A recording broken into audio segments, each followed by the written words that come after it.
yeeg waa Yëmbal yëpp di nuyu également képp ku nekk dans le département de Kër Massar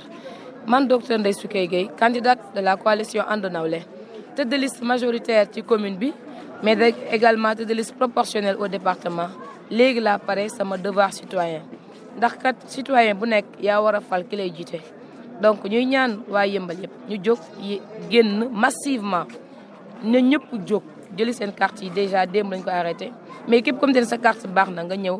ñëw voter pour que ñu changer li nga xamante ne moo fi nekk. waaye ñu nemmeeku ni daanaka ay rëq-rëq jot nañu ko nemmeeku ci doxalin woon. bëri na ay rëq-rëq yu nemmeeku malheureusement déjà bi ci jiitu mooy carte mandataire yi ba tey ji suba gi la ñuy soog a jot suñu carte mandataire et je pense que ça c'est pas normal il fallait quand même ñu jot ko avant le jour du scrutin ñu ñëw également am na ñu bëri ñoo xamante ne seen carte d'identité yi jotuñu ci parce que dañu jaabante ba sonn ñu naan leen carte bi génnul donc ñooñu aussi duñu voté am na ñoo xamante ne seen carte génn na mais dañu leen sànni feneen hors de la commune la ñuy yóbbu ay Niakrop ay Rufisque comme tel mi ngi juddoo Yëmbal nga yóbbu ko cartam hors de la commune loolu aussi problème la te nit ñi xamuñ fu ñu koy jooyee ndaxte waruñu woon changer carte yi war nañu continuer ak carte yi ñu yoroon ba élection bi passé comme ça ñu changer ko mais nii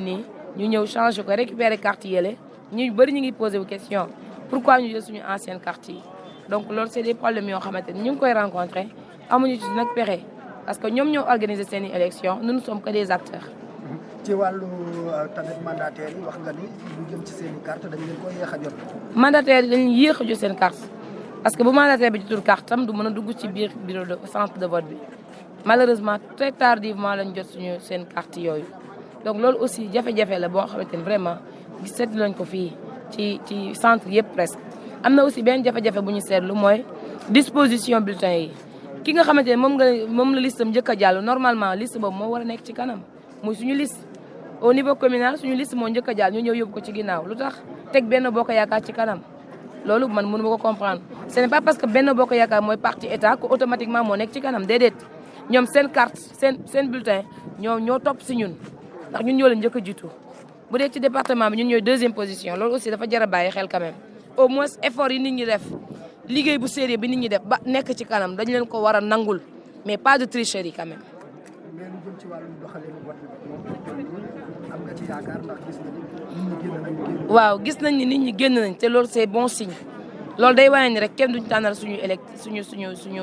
suñu maire donc na nit ñi génn massivement parce que bu dee dañuy naatable ci ay transfert d'électeurs su nit ñi génnee xëy na dina tax ba transfert d'électeurs du feeñ bu baax donc na waa Yëmbal yëpp génn voteel ñu pour que changement am encore une fois pour que politiciens yi nga xam te ne seen métier mooy politique ñu mën leen fi dàq te ñëw jóg defar Yëmbal di ko defal également le département de Kër Massar. Merci.